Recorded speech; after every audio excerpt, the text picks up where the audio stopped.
Hello guys, I'm Tom, and today we're going to dive into what the Harran virus is. One of the most terrifying, grotesque, and complex viruses ever conceived in the world of video games, especially within the science fiction and horror genres, is, without a doubt, the Harran virus. A creation so dark and deadly that it has left an indelible mark on every player brave enough to face it.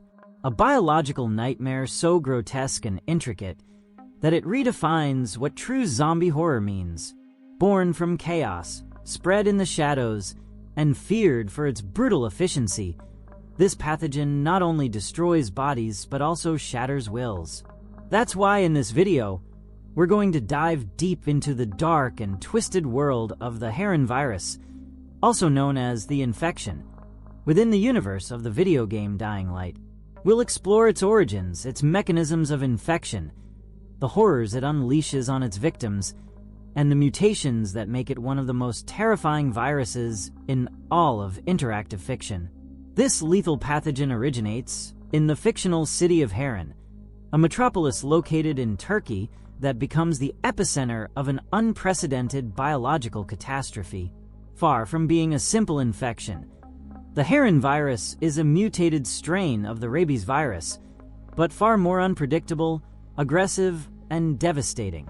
Its emergence marks the beginning of a pandemic that plunges the city into total chaos, transforming its population into hordes of deformed, violent, and completely uncontrollable creatures. The story we know centers around Kyle Crane, an undercover agent sent to infiltrate the quarantine zone. His mission leads him to uncover a much darker truth.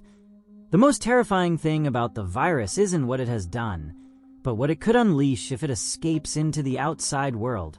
The Harran virus doesn't behave like a traditional disease. It is an adaptive, voracious, and intelligent life form in its evolution. It spreads mainly through contact with contaminated bodily fluids, and once it enters the body, the countdown begins. Its progression can be fast or slow, depending on multiple factors, but the end is always the same: an irreversible mutation. Before losing their humanity completely, the infected go through a stage of physical and mental deterioration. Seizures, extreme fatigue, blurred vision, and disorientation are the first symptoms, a prelude to the abyss that will drag them into a monstrous existence. Once transformed, these beings, known as biters, become increasingly savage. Although they gradually lose fine motor control, their brute strength and hunger for human flesh grow in terrifying ways. However, what truly sets the Harran virus apart from other infections in fiction is its ability to mutate. Under specific conditions, some infected do not just become ordinary zombies, but even more fearsome creatures. There are the Volatiles, ultraviolet nocturnal hunters that can only be repelled by ultraviolet light, the Toads, who spit corrosive acid from a distance, or the terrifying bombers, whose reaction to danger is to self-destruct, obliterating everything around them. These aberrations suggest that the virus either contains different strains or reacts differently depending on the host it infects and the environment in which it evolves. Despite its brutal nature, the virus is not invincible. Ultraviolet light, for example, is lethal to the most dangerous infected, forcing them to stay hidden during the day. Additionally, there is an experimental treatment known as antizin, a substance capable of temporarily delaying the effects of the infection. It's not a cure, but it offers a small window of hope. If not administered in time, the infected's fate will be sealed. A total transformation into a creature beyond control, driven only by the instinct to kill and devour. Over time, the infection takes an inevitable toll. The bodies of the infected begin to deteriorate, and what were once humans desperately running for their lives transform into slow and clumsy creatures known as biters or biting zombies. These beings can no longer run, but their murderous instinct remains intact. They charge at any human unlucky enough to cross their path, driven only by the urge to spread the disease. As we mentioned earlier, the Turkish city of Harran was consumed by a virus with alarming similarities to rabies, an outbreak that spiraled out of control quickly, enveloping the city in an inescapable hell. Although we are officially told that it is a natural mutation, the game drops disturbing hints that point to a much stranger truth, and perhaps extraterrestrial. The truth is that the Harran virus may have started as a secret genetic manipulation experiment conducted by a paramilitary organization or a pharmaceutical corporation, aimed at creating an advanced form of neurocontrol or enhancing human abilities, strength, speed, aggression, pain resistance. This would explain why the night infected become more efficient and why some zombies exhibit such specific mutations, like the toad's acid or the night hunter's echolocation. But during the experimental phase, a substance from space, possibly a meteorite with mutagenic properties, fell in the Harran region. This substance could have unpredictably altered the viruses being manipulated in secret laboratories, generating a spontaneous mutation with unique and completely uncontrollable characteristics. This connects to the testimony of David, the conspiracy theorist, and the existence of the saucer sunk in the river. After the mutation, the virus likely went out of control due to human error or a deliberate act. The government or authorities, unable to contain it, invented the story of a natural mutation of rabies to avoid panic and international repercussions. The quarantine of Harran would then be a desperate attempt to contain not only the infection but also the truth. Returning to the infected, biologically, they have lost almost all cognitive ability. Their brain activity is reduced to a minimum, and all that remains is a fierce hunger and uncontrollable rage.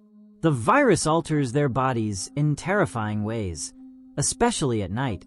When the sun sets, their reflexes improve, their senses sharpen, and their aggression multiplies. It's as if the virus awakens a primitive, monstrous hunter within them.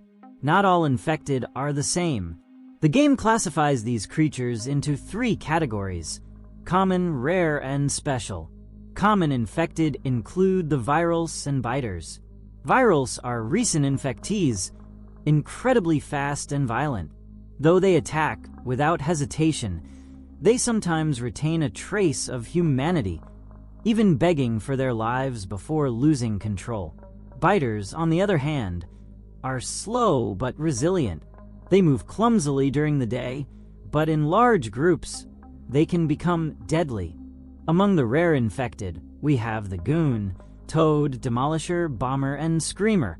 The goon is enormous and uses metal pipes as improvised weapons.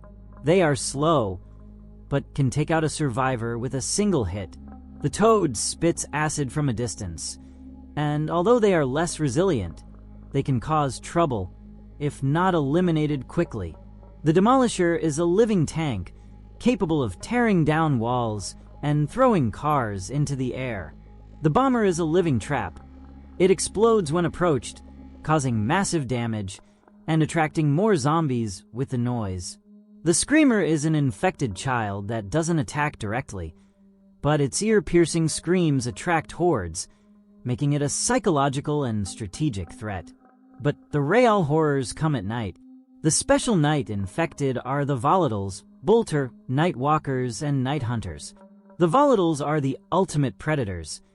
Fast, fierce, intelligent, and brutal. Their weakness is ultraviolet light, the only tool capable of stopping them. The Bolter doesn't attack, but runs away, glowing with a greenish light. If you catch one, you can collect its valuable mutated meat. The Night Walkers are more violent biters, transformed by the darkness.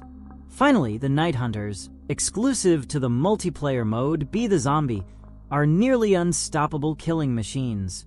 They use tentacles to move through the city with superhuman speed, spit toxic substances, and can locate players using echolocation. In summary, the infection in Dying Light is not just a biological threat, but a symbol of perverse evolution, a living warning of how a virus can turn humanity into its worst nightmare, and maybe, just maybe, it wasn't created on this planet.